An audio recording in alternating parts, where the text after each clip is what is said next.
창세기 41장 후반부인데 바로의 범상치 않은 꿈을 통쾌하게 해몽한 요셉이 이략 이집트 총리로 이집트 나라 권력의 제2인자로 등극하게 된 장면을 이제 그려주었습니다.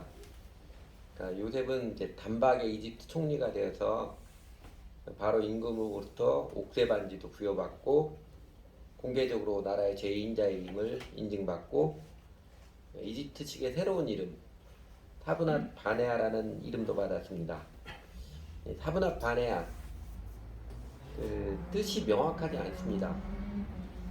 근거를 어디에서 찾았는지 모르겠는데 라이프 성경 주석에 보면 은밀한 것을 열어 보이는 자 이렇게 해석을 했고, 한국 컴퓨터 선교에서는 하나님이 말씀하시는 자 이렇게 해석을 했고, 또 세상의 구원자라고 해석한 데 있습니다. 그 근거가 어디선지를 명확하게 제가 추적을 못해서 뜻은 무엇이 정확한 건지 잘 모르겠습니다.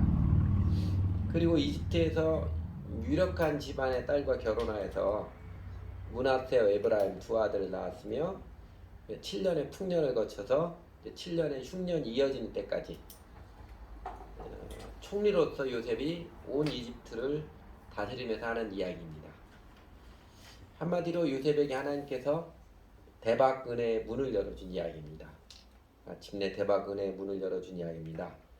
요셉에게 내려주신 하나님의 대박 은혜의 선물, 대박 은혜가 뭐냐? 조금 분리해서 살펴보면 이렇습니다. 첫째는 요셉을 하나님께서 존귀한 자가 되게 해주십니다. 사람들로부터 높임을 받고 사람들로부터도 존귀함을 얻게 하셨습니다. 그러니까 요셉의 그 쌓아둔 내공이 꿈을 해석하는 탁월한 해석 능력 드러난 순간 요셉은 바로와 신하들, 이집트 사람들 모두의 마음을 아주 매료시켜 버렸습니다. 총리라는 자리를 차지한 게 대박 은혜가 아닙니다. 바로 임금이 요셉에게 사브낫 바네아라고 이름을 지어주었듯이 은밀한 것을 열어 보이는 자, 하나님의 말씀하시는 자, 세상의 구원자라고 불렀듯이 요셉이 그 탁월한 실력, 훌륭한 성품으로 잘 준비되었기에 사람들로부터 높임을 받고 사람들로부터 존귀함을 얻은 것이 대박 은혜입니다. 총리라는 자리를 얻었는데 사람들 다 손가락질하고 뒤에서 수근수근거린다면 그거는 하나님의 은혜의 선물일 리가 없습니다. 여러분, 우리도 살면서 집안에서는 가장, 또 학교에서는 선생님, 회사에서는 대표이사, 교회에서는 목사, 이렇게 지위, 자리는 얻었지만 태도와 성품, 인격이 준비가 안 되어서 오히려 손가락질 받고 멸시받는 사람들 숱하게 많이 보지 않았나요? 자리, 타이틀이 중요한 게 아니라 성품이 중요합니다. 그리고 원래 인간이 하나님의 형상을 따라 창조되었잖아요. 하나님의 형상을 따라 지음받은 인간은요, 하나님의 형상의 회복, 하나님의 영광을 회복하고자 하는 본능이 깔려 있습니다. 그래서 모든 사람은 어떻게든 높아지려고 하고 자신이 존귀한 자가 되고 싶은 열망이 아주 본능으로 강렬한 것이지요. 이 하나님의 영광을 회복하자는 그 갈망 자체는 나쁜 게 아닙니다. 그러니까 내가 존귀한 인생이 되고 싶고 사람들로부터 존귀한 인생으로 인정받고 싶은 갈망 자체는 나쁜 게 아닙니다. 오히려 선한 것이고 장려가 되어야 합니다. 체념하고 살아가는 사람들에게, 꿈을 잃어버린 우리 젊은이들에게 그 꿈을 심어주고 그 열망들을 다시 부추게 일으켜줘야 합니다. 그런데 중요한 갈림길은요, 그 갈망을 자리나 지위나 타이틀로 채우려고 연연하느냐, 아니면 아름다운 태도, 정직한 성품, 아름다운 인격을 배우고 갈고 닦아서 추구하느냐, 그게 큰 차이입니다. 여러분, 자리, 타이틀에 연연하면 어떻게 되죠?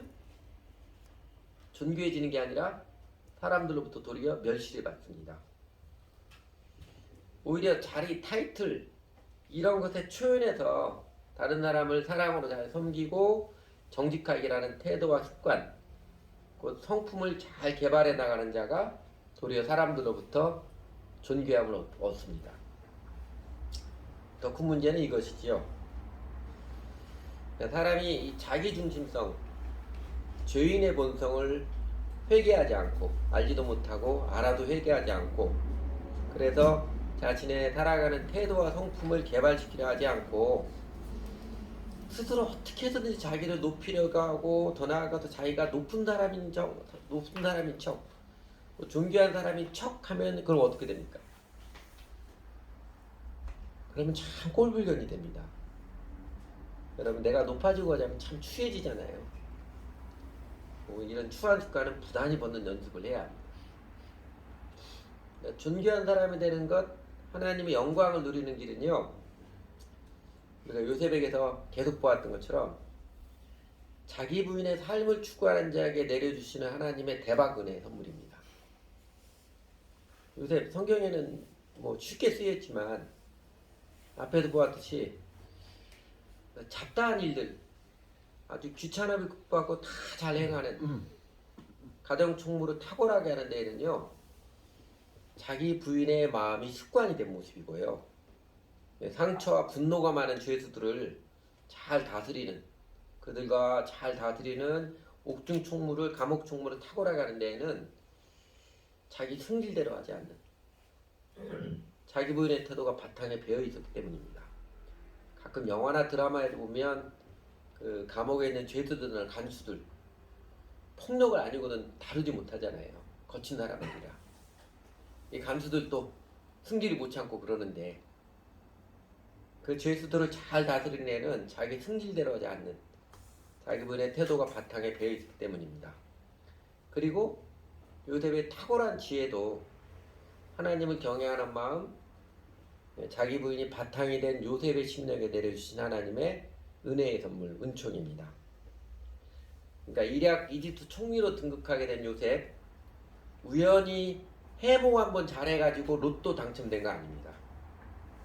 하나님의 은혜 대박은요, 그렇게 요행수 들어맞는 칙이 아닙니다.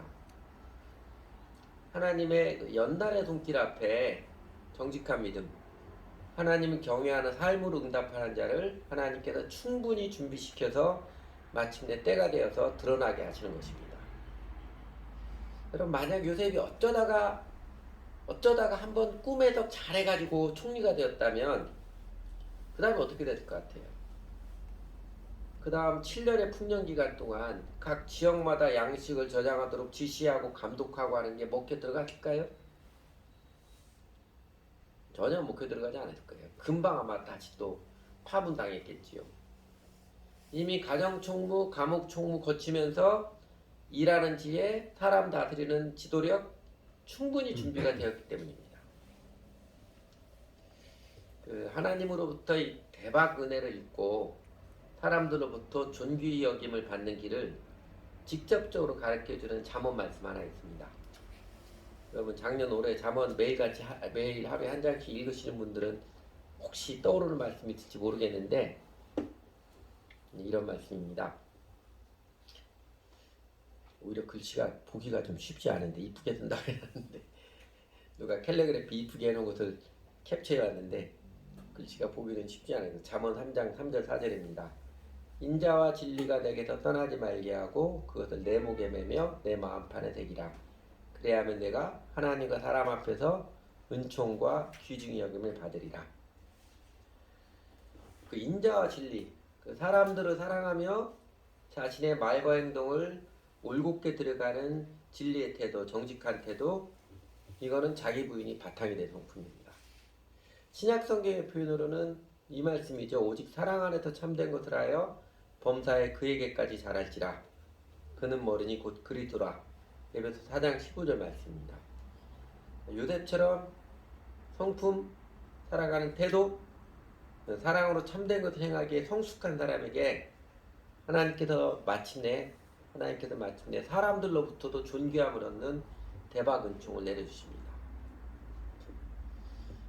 요셉에게 내려진 하나님의 대박 은혜 둘째는요, 두 번째는 잊어버리게 해주십니다. 망각의 은혜가 대박의 은혜입니다. 아픈 기억, 슬픈 기억, 아주 비참하게 느껴지게 하던 기억들, 분노하는 기억을 잊어버리고 마음이 따뜻해지고 넉넉해지게 해주는 게 하나님의 은혜입니다. 여러분, 요셉이 총리가 되고 이집트의 그 유력한 집안 온의 제사장 보디발의 딸 아스낫과 결혼해서 두 아들을 낳잖아요. 그 두 아들이 나중에 이스라엘 12지파 하나씩 갖게 되지요. 장자가 첫째가 므낫세이고 둘째가 에브라임인데 므낫세 이름 뜻은 뭐지요? 잊어버리다입니다. 에브라임 이름 뜻은 풍성하다고요. 므낫세 잊어버리다인데 여러분 므낫세 잊어버리다 역설적으로 생각하면 이때까지 요셉이 하나님의 대박 은혜를 입을 때까지 요셉이 다른 사람들에게는 아무에게도 자신의 한 아픔과 슬픔, 분노와 원통함, 억울함과 고난을 이야기하지 않았지만 그의 마음은 잊지 못하고 있었다는 것이지요. 그지요? 문한테 나오나서 잊어버렸다 이렇게 고백할 때 그제야 잊어버렸다는 것입니다. 여러분 슬픔과 아픔의 기억이든 분노의 감정이든 사람 마음의 상처 쉽게 안 잊혀지는 것입니다. 전에 그 알코올 중독인 친구를 좀 가까이 지낸 적이 있었습니다. 이 친구 이제 밤에 보통 이제 밤에 일을 해가지고 과외 선생활이 끝나면 11시 뭐 이럴 때나 일이 끝납니다. 그러면 일 끝나고 나서 그 동네 슈퍼 파라솔 의자에 앉아서 카페라테 하나 먹고 그다음에 맥주 한 잔 들이키는 게 아주 스트레스 해소는 거였어요. 처음엔 가볍게 시원하게 맥주 한 마시는 게 기분 좋아서 그렇게 했다가 점점 더 발전이 돼서 이제는 일 끝나고 밤마다 일 끝나고 나면 동네 파라솔 의자에 앉아서 밤새도록 소주를 마시기 시작합니다. 그 좀 아무런 사연 없이 알코올 중독자 되는 사람이 없습니다. 아주 마음에 한이 쌓이고 구구절절한 사연이 있어서 알코올 중독되거든요. 그 사람 이야기를 많이 들어주고 함께 해주면 혹시 사람의 알코올 의존을 벗고 예수님 믿지 않을까 해서 몇 번은 밤새 술 마시는 그와 함께 있었습니다. 일 끝나는 시간에 찾아가서 동네 슈퍼에 같이 앉아서 파라솔에 앉아 있다가 또 같이 한강변에 나갔다가 처음에는 자신이 꼭 재기할 것이라고 저더러 걱정하지 말라고 목사님 저를 지켜봐 주십시오 자신 있게 얘기합니다. 그런데 알코올이 점점 더 많이 들어가고 새벽 서너 시쯤 되니까요 쉬기가 올라오니까 가만히 있지를 못합니다. 이 나쁜 놈들아 목사님 지가 세상 다 빠져버릴 것입니다 하고 하다가도 갑자기 엉엉 울기도 하고 그러다가 제 귀가 번쩍 튀기에는 말을 하더라고요. 몸을 부르르 떨면서 이 분노 그러다가 이 수치심, 이 죄책감 이 단어를 말하더라고요. 여러분 겉으로 말은 못해도요. 사람의 마음을 정작 힘들게 하는 나쁜 기억의 바탕에는요. 수치심, 죄책감이 깔려 있습니다. 여러분 이 책 잘 아시죠? 왜 또 이게 작동이 안 되냐? 생택지별의 어린 왕자의 이야기. 제가 여러 번 이야기했었는데 여기 12장에 보면 이런 사람 나오잖아요. 어느 별에 갔더니 어느 봤더니 저렇게 술병을 쌓아놓고 밤낮 술을 마시고 있습니다. 이야기 잘 아시죠? 혹시 잊어버린 분들에 대해 다시 말씀드리겠습니다. 어린 왕자가 묻습니다. 왜 술을 마셔요? 잊어버리려고. 뭘 잊어버리고 싶으니? 창피한 걸 잊어버리고 싶어요. 뭐가 창피한데요? 술 마시는 게 창피해서. 제가 이 이야기처럼 술 마셔서 잊어버릴 수 있다면 술을 권하겠어요. 사람 마음의 상처 그렇게 쉽게 지워지는 것이거나 잊혀지는 건 아닙니다. 옛날 노래 세월이 약이겠지 이런 노래도 있잖아요. 세월이 가도 잊혀지지 않는 상처들 많이 있습니다. 그러나 요셉이 증거해 주듯이 하나님의 은혜를 입으면 슬픔과 분노, 상처의 기억이 눈 녹듯이 어느덧 사라져버린 자신의 마음을 발견합니다. 여러분 신약성경에서 예수님을 만났던 사람들 사마리아 여인, 마태복음을 기록한 세리 레위, 세리장 삭개오, 그 다음에 예수님의 발에 향유를 부은 마리아, 이 사람들의 공통적인 특징이 뭐예요? 자신의 한과 상처, 수치심과 죄책감이 은혜의 예수님 만나서 치유가 되고 잊혀지게 되고, 그리고 그 아픔과 슬픔이 사랑으로 승화된 사람들입니다. 오늘을 살아가면서 하나님께서 우리 모든 사람들에게 베풀어 주시는 대박 은혜가 이것입니다. 우리들의 삶의 여건은 여전히 거치고 험하여도, 또 우리들이 삶을 살아가는 태도, 성품은 인격이라고 말하기도 부족한 여전히 지랄 같은 모습일지라도, 예수를 주님으로 믿고 예수님께 내 인생 온전히 의탁 했을 때 예수님께서는 우리 심령에 잊어버리게 하시는 은혜, 수치심과 죄책감, 아픔과 분노로부터 해방시켜 주시는 은혜를 베풀어 주십니다. 그리고 우리들의 심령도 이제는 사랑으로 살아가게 하시는 아름다운 심령으로 새롭게 변화시켜 가주십니다. 로마서 8장 1절에 유명한 말씀이죠. 그러므로 이제 그리스도 예수 안에 있는 얘기는 결코 정죄함이 없느니, 이 수치심이 죄책감 찔러오는 그 정죄함으로부터 해방시켜 주시는 게 예수님의 은혜입니다. 사람은 누구나 다 살아오면서 참 쪽팔린 일도 많이 하기 마련이고요, 참 못된 짓을 하기도 하고 다 그러기 마련입니다. 우리가 이렇게 예배당에 앉아서 예배를 드리는 우리들 모습 서로 보면 다들 천사 같고 성자같이 보여요. 요 앞에서 이렇게 보면 다들 성자 같고 성자같이 보입니다. 그러나 살아온 이야기 툭 깨놓기 이야기하면 모든 사람을 경악시킬 만한 참 수치스러운 짓, 못된 짓들 한 번쯤은, 아니 여러 번 하고 살아온 우리들 아닌가요? 그리고 마음바닥에 수치심과 죄책감을 감추며 살아갑니다. 그러나 하나님의 은혜는 우리 아픈 기억, 슬픈 기억, 아주 비참하고 화가 치밀어 오르는 기억, 수치심과 죄책감을 다 잊어버리게 하십니다. 언제 어떻게 잊어버렸는지도 모르게 요셉처럼 하나님의 경외하는 인생을 배우고 따르고 살다 보면 어느덧 잊어버리고 살아가고 있는 자기 자신을 발견하게 됩니다. 세 번째로 하나님의 대박 은혜, 셋째는요, 하나님의 대박 은혜, 첫째 존귀한 자가 되게 해주시고, 두 번째 잊어버리게 해주시고, 세 번째는 풍성함이죠. 풍성함을 안겨주십니다. 그러니까 풍성하게 해주심이 대박 은혜의 손길입니다. 요셉의 둘째 아들 이름이 에브라임이잖아요. 에브라임 뜻이 풍성하다는 뜻입니다. 문하세어 에브라임, 잊어버리다 풍성하다. 나쁜 기억들을 잊어버려서 풍성하게 되었는지, 아니면 하나님의 은혜의 풍성함을 누려서 잊어버리게 되는지, 그건 확실히 잘 모르겠습니다. 우리들 생각에는 풍성한 선물을 많이 받으면 잊어버리게 될 것 같은, 그래서 우선 내게 좀 풍성한 선물을 많이 좀 달라고, 왜 안 주시냐고 따지고 싶은 마음이 앞서곤 하지만, 그러나 요셉은 첫째 아들의 이름을 잊어버리다고 먼저 지었지요. 하나님 만나고 하나님 은혜를 잊어버린 먼저인 것 같아요. 근데 요셉의 이 대박 인생 스토리에서 우리가 피상적으로 보지 않고 실체를 보아야 할 게 이것입니다. 요셉의 풍성함, 요셉이 얻은 은혜의 대박 풍성함, 요셉이 풍성하다 이렇게 고백하는 거예요. 돈이 많아졌다고 돈 자랑한 거 아니지요. 심령의 풍요로움을 고백하고 노래한 것입니다. 요셉이 이제 풍성하다 이렇게 고백하는 것, 내가 세상에 큰 권력을 쥐었다고 자랑한 거 아니지요. 마음이 기쁨과 감사로 넉넉해졌음을 고백하고 노래한 것입니다. 또 요셉이 이집트의 권력 제2인자가 되고 유력한 집안에 장가가고 돈도 많아지고 재산도 늘어나고 해서 그것 때문에 자신의 마음이 풍성해지는 것이 아닙니다. 세상에는요, 물질의 풍요, 돈이 많음에도 불구하고 그 심령은 하염없이 쪼들리는 사람들이 많이 있습니다. 성경에도 이런 사람이 있지요.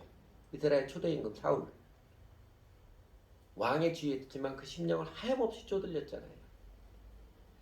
우리 이웃들 중에는요, 세상의 높은 지위에도 불구하고 그 마음은 하염없이 옹졸한 사람들이 생각보다 꽤 많이 있습니다. 그러니까 요셉처럼 마음의 풍요로움을 고백하고 노래하는 것은 단지 소유가 많기 때문은 절대로 아닙니다. 심령이 기쁨과 감사로 넉넉해지는 것은 오직 하나님의 은혜의 손길을 누릴 때입니다. 여러분, 요셉이 그 감옥 구덩이에 나와서 총리가 되어서 테마포 옷을 입고, 이집트 더운 나라잖아요. 그러니까 모시옷, 얇은 모시옷, 귀한 때라 아주 존귀한 사람들 입는 옷이었죠. 테마포 옷을 입고 금목걸이 걸고, 아마 그래도 요새 사람들도 남자들 이렇게 가끔 보면 금목걸이 걸고 다니는지 모르겠어요. 요새 흉내내려고 그러는지. 여러분, 그러면서 맨날 간식이나 먹으면서 TV나 보고 오락거리나 즐기고 그렇게 산 것 아니지요.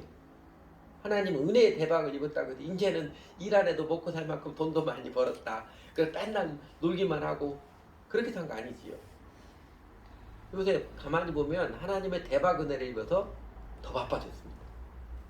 할 일이 엄청나게 많아졌습니다.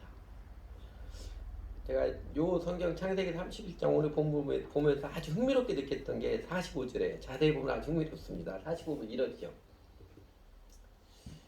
바로는 요셉에게 사분한 바네아라 이름을 지어주고 본의 제사장 보디벨의 딸 아스나과 결혼을 지냈다.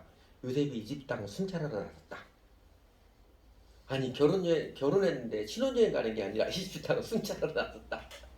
아스나 씨 마음에 안 들었나? 아니 결혼했으면 이스라엘 풍습으로는 1년 동안 군대도 안 보내는데 본의 제사장 보디벨의 딸 아스나과 결혼을 시켰다. 요셉이 이집트 땅을 순찰하러 나왔다. 요셉이 일복이 터진 것입니다. 가정총무, 감옥총무를 일할 때보다 훨씬 더 많은 일들이 그 앞에 산적해 있었습니다. 그리고 그게 하나님의 복, 하나님의 은혜의 풍성함입니다. 다른 사람을 살리는 일, 다른 사람들 사랑하는 일, 의미 있는 일을 많이 안겨주심이 하나님의 풍성한 은혜, 하나님의 복입니다. 천국은 먹고 노는 곳이 아닙니다. 천국은 일하는 곳입니다. 열심히 일하며 그 일하는 보람과 즐거움을 아는 게 천국 생활입니다. 그래서 구원의 은혜를 무의도시켜도 되는 것처럼 여기는 것은 아주 야무진 착각입니다. 예수 믿으면 편하게 사는 게 아니라 오히려 더 많은 일을 하게 되지요. 그리고 그 가운데서 오히려 기뻐하며 감사하며 사는 행복과 인생의 보람을 누리는 것이고요. 그래서 예수님께서 구원을의 초청을 종종 뭐에 비유했어요? 포도밭에 일하러 들어오라고. 그 장터에서 놀고 있지만 말고 포도원에 일하러 일꾼을 부르시는 모습으로 비유하신 것입니다. 여러분, 그냥 내가 먹고 사는 것만 생각을 하다가 예수님 믿고 나서 예수님의 가르침에 따라 하나님 나라가 이 땅에 임하시옵소서 기도하며, 그리고 제일 큰 계명 하나님을 사랑하고 이웃을 사랑하는 그 제일 큰 계명 받들어 살려고 보니, 그러고 보니까 세상에 할 일이 얼마나 많이 있습니까? 정말로 세상은 없고 할 일은 많잖아요. 맨날 누가 나 도와주는 사람, 나 사랑해주는 사람 없나, 이렇게 자기 자신의 그냥 우물에 또 갇혀가지고 자아우물에 갇혀서 그렇게 살 때는 몰랐었는데, 예수님을 눈 떠가지고 사랑에 눈 떠보니까 내 작은 사랑일지라도 사랑에 도움을 필요하는 이웃들 얼마나 많아요. 헤아리기 어려울 만큼 많잖아요. 주님을 믿고 제일 큰 계명에 따라 사랑으로 살아가는 자에게는요, 한가할 틈이 없습니다. 하나님의 은혜를 입는 것, 예수님을 믿는 것은, 대박 은혜를 입는 것은요, 일면 일복 터지는 인생이 되는 것입니다. 무엇보다도 그 삶의 기쁨이 있고, 그 삶의 보람이 있고, 그 삶의 생명이 있습니다. 이게 하나님의 풍성한 은혜의 대박입니다. 잘하는 말씀. 내가 온 것은 양으로 생명을 얻게 하고 더 풍성히 얻게 하려는 것이라. 그 생명을 더 풍성히 얻게 하려는 것이라는데, 예수님께서 확실하게 약속해 주셨잖아요. 이 하나님의 생명을 더 풍성히 누리며 살아가는 영생의 삶은요, 정직한 믿음, 예수를 나의 주님으로 모시고 열심히 주님을 따르며 섬기는 자, 부지런히 이웃을 사랑하며 섬기는 자가 더욱더 누려가는 은혜의 선물입니다.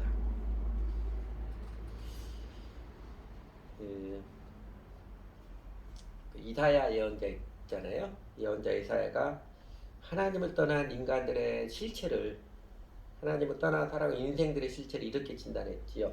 이사야 65장 11절에 이런 말씀이 있습니다. 오직 나 여호와를 버리며 나의 성산을 잊어버리고 가드에게 상을 베풀며 문희에게 석군수를 가득히 부는 너희여. 가드는 운수신이고 문희는 운명신이다. 그러니까 인생을 살아가는데 운수와 운명에 맡기고 살아가는 모습을 탄식하는 모습이죠. 그러니까 로또 당첨되기를 바라듯이 운수대통하기를 연연하는 사람들이 운수신의 상을 베푸는 사람들이고요. 운명이다. 어쩔 수 없다. 그냥 체념하며 살아가는 사람들. 이게 운명신의 문희에게 술을 가득히 붓는 사람들이고요. 전자는 미련한 사람 어리석은 인생이고 후자는 바보 같은 사람 불쌍한 인생입니다. 하나님의 대박은혜는요 유행수 맞아 떨어지는 게 아닙니다. 그러니 운명이다. 그냥 체념에 살지 마시기 바랍니다. 또한 하나님의 은혜의 대박은 인간이 만들어낼 수 있는 것도 아닙니다. 그러나 하나님의 대박 은혜는 하나님을 경외하는 자 예수 그리스도를 나의 주님으로 온전하게 관계를 맺고 주 예수를 따르는 자에게는 확실한 약속입니다. 주 예수를 믿는 자에게 하나님의 은혜 대박은 확실한 약속입니다. 그러니 내가 길을 쓰고 인생에서 대박을 나기에 연연하지 마십시오. 내가 이제 대박을 만들어내겠다고 목표로 삼지 마십시오. 아마 마음의 상처만 깊이 받을 것입니다. 요셉처럼 하나님 앞에 살기, 하나님 경외하는 자로 살기에 헌신해 보십시오. 구약 신학자 중에 제가 존경하는 신학자 중에는 월터 카이저 박사님이라고 있습니다. 그분 다른 건 다 잊어버렸는데 그분이 이 가르침만큼 제 마음에 제 뇌리에 새겨져 있습니다. 하나님의 심판도 하나님의 은혜의 보상도 단 한 번에 그치는 것이 아닙니다. 하나님의 심판도 하나님의 구원의 은혜도 이 땅에서 삶에서도 반복되어 나타나며 그리고 마침내 세상 끝날에 심판도 구원 은혜의 대박도 온전하게 나타납니다. 그러니까 하나님의 은혜의 대박 딱 한 번만 나타나는 게 아니라요 여러 번 나타납니다. 하나님을 경외하는 자들에게는요. 예수 그리스도를 바르게 믿고 따르는 자에게는 하나님께서 이 땅에 살면서도 존귀한 자가 되게 하시고 아픔과 한과 상처, 나쁜 기억들을 잊어버리게 하시고 그리고 하나님의 그 풍성함을 점점 더 크고 깊게 안겨주십니다. 그리고 마침내 하나님의 자녀들에게 하나님께서 제일 확실한 대박 은혜의 선물을 내려주시지요. 마침내 우리 주 예수 그리스도께서 다시 오시는 날 세상의 모든 사람들 심판하시는 그날에 자기 자신을 잊어버리고 인생을 사랑으로 살았던 정직한 신자들 제자들에게 하나님께서는 영혼의 풍성함, 망각의 은혜, 존귀함, 대박 은혜를 완벽하게 내려주십니다. 그거 가르치는 장면이 이 장면이지요. 마태복음 25장 세 가지 비유가 있는 마지막 세 번째 비유. 양과 염소를 가르는 비유죠. 다 읽지 않을게요. 여러분 익숙한 말씀이라고 여기고요. 그러나 제가 굴궁무치로 표현한 것. 인자가 자기 영광으로 모든 천사 함께 올 때 이 세상 마지막 날에 그 이전까지는 예수님 믿고 따르는 자에게 하나님께서 그래도 비교적 소소한 대박의 은혜들을 계속해서 반복해서 내려주시다가 그 마지막 날에 모든 민족을 그 앞에 모으고 모든 사람들이 보는 앞에서 오히려 자신을 잊고 자아를 잊어버리고 이웃을 사랑하며 살았던 사람들 의아하지요. 37절 주여 우리가 어느 때 주께서 줄이신 것을 보고 음식을 대접하였으며 목마르신 보고 마시게 하나이까. 우리 그런 적 없는데요. 우리 그런 상 받을 자격 없는데요. 그러나 임금의 친 예수님께서 명확히 깨우쳐 주십니다. 내가 진실로 너에게 이르노니 너희가 여기 내 형제 중에 지극히 작은 자 하나에게 너에게 한 것이니라. 너희가 그냥 사랑하며 이웃을 사랑하며 살았던 그 모습, 자기 이익이나 자기 목적이 없이 살면서 나의 도움을 필요로 하는 사람을 외면하지 않고 사랑을 베풀며 살았던 그 사람들, 자기 자신에 대한 잊어버리고서 사랑으로 살았던 정직한 믿음의 사람들을 우리 주 예수님께서는 깜짝 놀라도록 존귀하게 여겨주시고 기쁨으로 풍성하게 해주시며 그래서 이 땅의 수고를 다 잊어버리게 하시는 은혜의 대박을 베풀어 주십니다. 하나님은 마침내 은혜 대박으로 우리를 감격해 하신 하나님이십니다. 이 땅에 살면서도 우리 심령의 대박, 하나님의 생명을 누리며 살아가게 하시고 마침내 우리 인생을 마쳤을 때에는 그 세상 끝날에 요새 젊은이 편으로 레알 대박의 은혜를 우리를 베풀어 주셔서 우리를 감격해 하시는 하나님이십니다. 그 하나님 의지에서 오늘 또 우리는 요셉처럼 하나님을 경외하는 자로 살기를, 서로 오늘 우리들의 삶이 종살이 같고 옥살이 같을지라도 우리 주 예수 믿고 따르기를 마음을 다해 힘을 다하여 들어가는 것입니다. 같이 기도하지요.